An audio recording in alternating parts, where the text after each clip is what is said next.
और अब खबरों को देखेंगे विस्तार के साथ।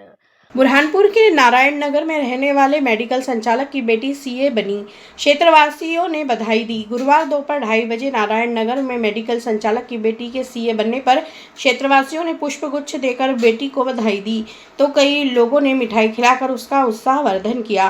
30 वर्षों से मेडिकल का संचालन करने वाले नीरज कक्कड़ ने जानकारी देते हुए बताया कि मेरी 2 बेटियां हैं। मेरा सपना था कि मेरी दोनों ऊंचे पदों पर बैठे। एक बेटी मुस्कान कक्कड़ सीए बन गई है, तो वहीं दूसरी बेटी डॉक्टर निमिषा कक्कड़ अपने जिले में ही दंत रोग विशेषज्ञ के रूप में अपनी सेवा दे रही है। दोनों बेटियों ने इस उपलब्धि पर अपने माता पिता का आभार माना। जब फील्ड चूज करने की बारी आई थी 11th में, तो मेरा फैमिली बैकग्राउंड पूरा मेडिकल बैकग्राउंड है, लेकिन उस फील्ड में आगे बढ़ने की इच्छा नहीं थी, कुछ अलग करने की इच्छा थी। इसलिए मैंने कॉमर्स चूज करके एक सीए डिग्री की तरफ आगे बढ़ी, क्योंकि उसकी इम्पोर्टेंस और सोशल वैल्यू सब चीज अलग है। और आगे आगे जैसे ही एक एक स्टेप लेती गई, आगे समझती गई और बढ़ते गए।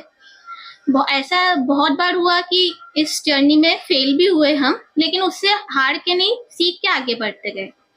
आज लग रहा है कि सारी मेहनत इतने सालों की, 5 सालों की, सब चीज सफल हो गई। परिवार सब खुश है और अच्छा, बहुत अच्छा। सीए में पासिंग परसेंटेज रहता है जो बहुत ही कम रहता है। इसमें मार्क्स का इतना वो नहीं रहता है, आप पास हो गए हैं और सारे नंबर्स 50+ ही है। अब आपकी जैसी और भी जो बहनें हैं जो पढ़ाई कर रही है, हार जाती है हिम्मत, उनके लिए क्या संदेश आप? उनके लिए बस इतना ही है कि कोशिश करते जाइए, क्योंकि आप कोशिश करते जाएंगे तो जो आपकी मन की इच्छा है वो किसी ना किसी दिन पूरी हो जाती है। कितना संघर्ष करना पड़ा आपको इस जीवन में? संघर्ष नहीं है, इच्छा थी, उसके लिए मेहनत की, बस। क्या नाम आपका? मुस्कान कक्कड़। इतनी बड़ी खुशी मैं आज इतनी खुश हूँ कि मैं कह नहीं सकती। मेरी दोनों पोतियों का सपना पूरा हो गया। मैं चाहती थी कि एक डॉक्टर बने, एक सीए बने। उसके दादा को बहुत शौक था, तो सबसे ज्यादा मैं चूंकि बहुत खुश हूँ कि मेरे दोनों, और दूसरे मेरी बेटी को, बड़ी पोती का रिश्ता बहुत अच्छी जगह हुआ और डॉक्टर का रिश्ता मिला, और मेरे बेटे ने बहुत कुछ करा सबके लिए। और मेरी बहुत इच्छा थी कि दोनों अच्छे एजुकेशन में कर सकें। आज बड़ा गर्व का विषय है मेरे लिए, क्योंकि जिस मेहनत और लगन से मुस्कान कक्कड़ ने उसकी सीए की डिग्री हासिल करी है, वो कोई छोटी मोटी बात नहीं है। क्योंकि जो मार्क्स उसको मिले हैं वो वास्तव में उसकी मेहनत को और उसके लगन को मैं बहुत बहुत साधुवाद और धन्यवाद दूंगा, और उसको बहुत आशीर्वाद। और मेरी बड़ी बेटी जो निमिषा, जिसने मेरा ही मेडिकल फील्ड चुना, क्योंकि शुरू से जब मैं इस मेडिकल फील्ड में हूँ, आज 30 साल से मैं मेडिकल फील्ड में हूँ, मेरा एक ही उद्देश्य रहता है कि हर गरीब मरीज को उचित इलाज मिले, उचित परामर्श मिले, और कोई भी व्यक्ति बिना इलाज के, बिना उचित परामर्श के कहीं परेशान ना हो, कहीं हैरान ना हो। पापा का एक सपना था कि हम दोनों एक कामयाब सिचुएशन, एक स्थिति में आए और एक अच्छी फील्ड चूज़ करे और उसमें एक्सेल करे। तो मैंने अपने लिए डॉक्टरी फील्ड चूज़ की, क्योंकि मेरा बचपन से उसमें ज़्यादा रुझान था। जैसे कि अभी छोटू ने, मतलब मेरी सिस्टर ने बताया कि उसे सीए फील्ड में ज़्यादा इंटरेस्ट था, तो उसने सीए चूज़ किया, कॉमर्स चूज़ किया, और हम उसमें आगे बढ़ते गए। बुरहानपुर ताप्ती नदी के राजघाट पर आपदा प्रबंधन की रिहर्सल हुई। गुरुवार सुबह 11 बजे ताप्ती नदी के राजघाट पर कलेक्टर भव्या मित्तल के निर्देश पर आपदा प्रबंधन की रिहर्सल हुई। यहाँ पर टॉपिक था कि 2 व्यक्ति ताप्ती नदी के राजघाट पर नहाने के दौरान डूब रहे थे, उस पर रिहर्सल कराई गई। मौजूद विभाग के कर्मचारियों ने उन दोनों की जान बचाई। मौके पर मौजूद प्रशासनिक अफसर ने जानकारी देते हुए बताया कि ताप्ती नदी का जलस्तर बढ़ता है, ऐसे में आपदा प्रबंधन की टीम कैसे काम करेगी, इस पर आज रिहर्सल कराई गई। और रिहर्सल के माध्यम से यदि इस तरह के ज़िले में कोई घटना होती है तो आपदा प्रबंधन की टीम पूरी तरीके से तैयार है, इसके लिए रिहर्सल हुई है।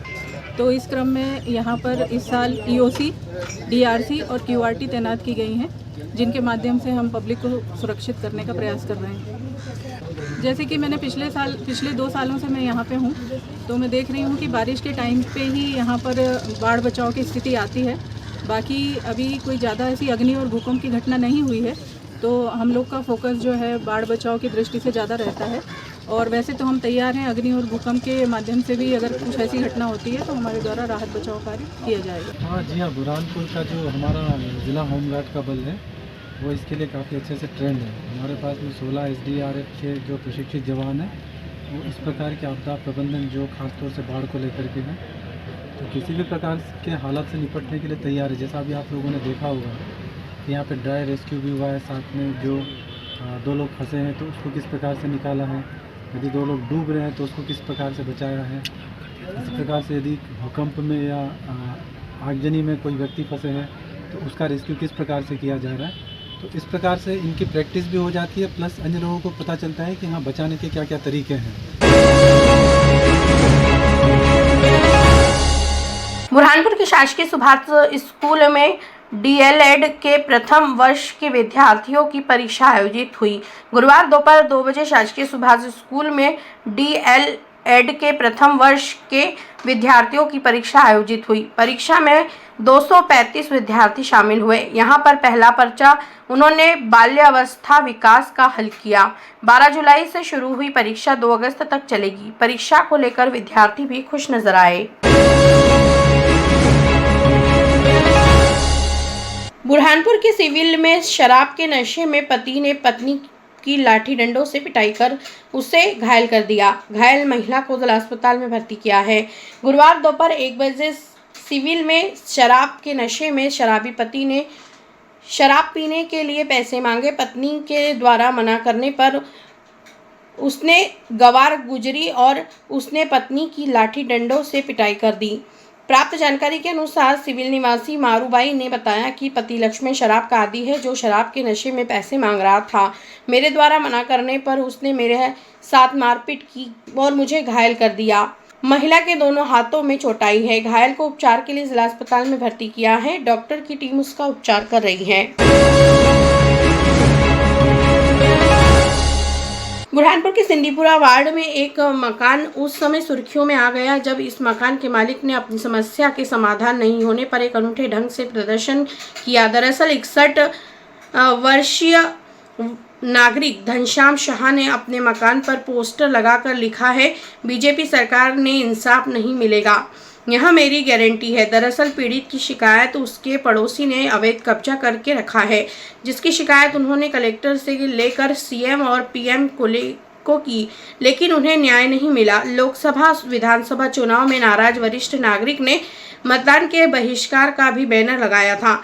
मामले के मीडिया में आने के बाद पत्रकारों ने उनकी पीड़ा जानी और बीजेपी जिला अध्यक्ष को जानकारी दी। बीजेपी जिला अध्यक्ष मनोज माने ने कहा, चूंकि यह एक व्यक्तिगत मामला है, फिर भी हम नाराज वरिष्ठ नागरिक से मुलाकात कर उसकी समस्या समझकर जिला प्रशासन से अनुरोध करेंगे कि उनकी समस्या जल्द ही हल हो जाए।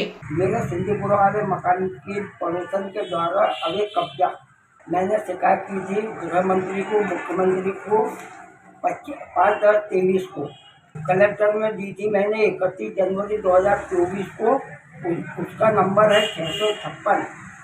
कोई आज तक मुझे फोन भी नहीं आया, न कोई सुनवाई हुई। मैंने बैनर लगाया कि मुझे बीजेपी के शासन में कभी इंसाफ मिलेगा नहीं। मैं सीनियर सिटीजन हूँ, मेरे से भागा दौड़ी होती नहीं। हम ऊपर सीनियर दीदी यहाँ रहते हैं।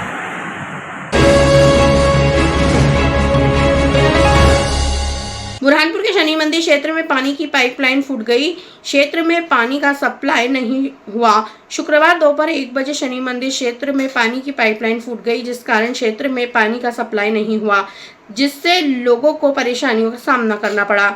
लोगों ने नगर निगम में इसकी शिकायत की। तुरंत ही नगर निगम के अफसर मौके पर पहुंचे और उन्होंने फूटी हुई पानी की पाइपलाइन को सुधारने का कार्य शुरू कर दिया है। गौरतलब है कि यह पाइपलाइन पिछले 3 दिनों से फूटी हुई थी, जिस कारण लोगों को परेशानियों का सामना करना पड़ रहा था।